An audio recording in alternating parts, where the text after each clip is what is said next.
All right, so I was running some numbers to see what is the value in saving money if you draft a wide receiver in the first round as opposed to a tight end. So I was looking at Travis Kelce versus DeAndre Hopkins. So Travis Kelce got paid $3 million when he was drafted in I believe it was the third round. If you take what's the top of the market, what tight ends are getting paid, which is $15 million, I did times 3 because he didn't play his rookie year. Difference of that is $41.8 million. Okay, if you look at D-Hop, he got drafted in the first round. He got 7.6 for 4 years. And then if you look at the top of the market for wide receivers, that's a savings, or that's a difference of 72 million. So through 4 years, yeah, you would save more if you drafted a wide receiver in the first round. If you look at through 9 years, it would be for wide receiver, it'd be 180 minus, 88 million, which comes out to 91 million. If you look at the entire career of Travis Kelce versus D-Hop, Travis Kelce made 24 million. Okay, so that is a difference of 155 million. Consider what D-Hop made as opposed to top market wide receivers through that time. That's 201 million is a difference. But that's not considering Kelce as a tight end or was a wide receiver. He was if you average out all his years, he was the 29th best wide receiver, or he averaged 29th through 13 years, where D-Hop averaged 22 years. And this is considering his first year for Travis, which he didn't play. So I just put 201st. But if you take that out, now he's 12th best as a wide receiver in terms of yards. Now, it is my belief that running the ball is equally as important as passing, or maybe even more important, because when you get into the second half, you need to run the ball in order to win and burn the clock and conserve your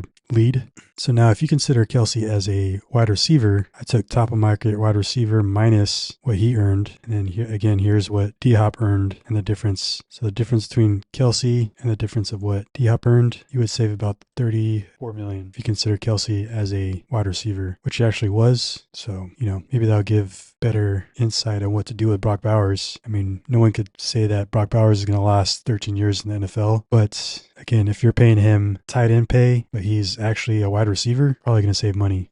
Just want to look at what the savings would be for Kelce. So yeah, if you consider Kelce as a wide receiver through 9 years, you would save 130, which is a difference of like 40 million. Now Kelce wasn't producing at top of the market wide receiver. In his earlier years, he was 39th best in 2014 and 28th best in 2015. And then in 2016, he became 11th best, and 2017 he became 11th best again, which is, if you average that out, is 22. If you look at D-Hop, 4 years, it was 20th. So, Kelce was right there kind of with D-Hop. It's kind of crazy. So I also wanted to talk about EPA, expected points. Shortcomings of expected points is that it doesn't consider having a good run game, and it probably doesn't even consider incompletions. So I'd imagine if it did consider incompletions, how less of an importance it would be placed on passing.